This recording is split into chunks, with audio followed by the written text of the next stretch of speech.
I'm here with Bharat Shah, Managing Director of Sigma Pharmaceuticals. Thank you, Bharat, for joining us. Are you enjoying the conference so far?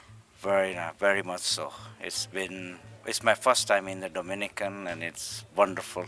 Almost it reminds me back to my Africa days in Mombasa. That's good. So you spoke about the funding model for generics, and it's a bit of a mathematical minefield. Does it have to be so complicated? Well, when it was being negotiated, and there were several models that were banded around, but this model was chosen with such a complicated mathematical formula because it allows a reimbursement price to be calculated from prices that existed before 2005, the previous quarters, the average factory price, and the margin that has been excessive and to be taken away. So all these things put together in a mathematical formula was probably the best solution for DOH. Do you think it's a fair model? It's a fair model if I was the DOH, but if I was the contractor, I think it's not a transparent model because I think there is a lot of anomalies in category M currently, and I think the contractors are losing money at the end of the day. So what changes would you like to see implemented in a nutshell?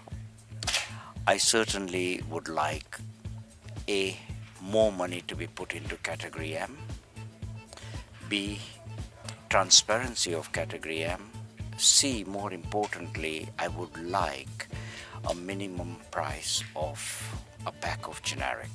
I think to have a pack of generic below £1 is not right.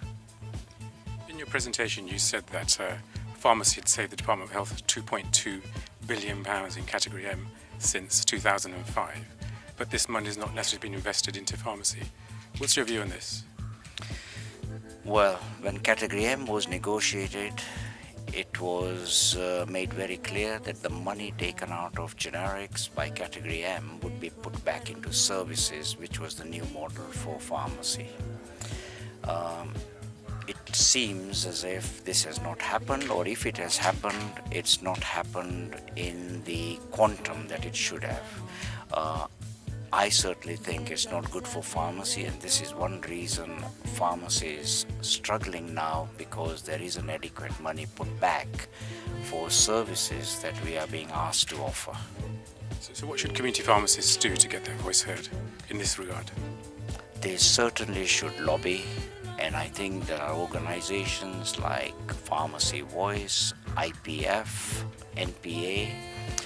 For independence, IPF is probably the best route, and Avicenna, a lot of Avicenna members are IPF members.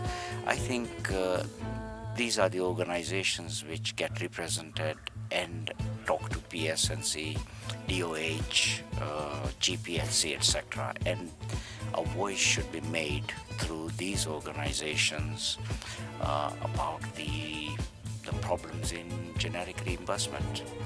So very briefly, on the Sigma conference last week, the subject of stock shortages came up, and particularly in generics. What's causing the problems, and how serious is it? I think the part of the problem is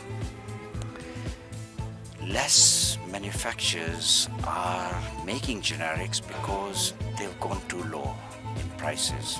And I think being a commodity, the price is dependent totally on supply and demand. As the prices go up, more players come in, prices go down. Certainly that's happening, but I think there's another factor that has really contributed this year particularly is the Falsified Medicines Act, where the generic manufacturers are up in arms over what is required to be complied with in July. And none of the countries where most of the raw materials come from, China and India, have not yet done an arrangement with MHRA on what to do on APIs. And this, I think, is causing a lot of shortages and uncertainty in generics. Although I must say, Sailesh, since the conference, I have heard that the MHRA is going to be pretty flexible about importation of APIs temporarily, but it's not going to go away. This is European legislation, it will come in. Thank you very much.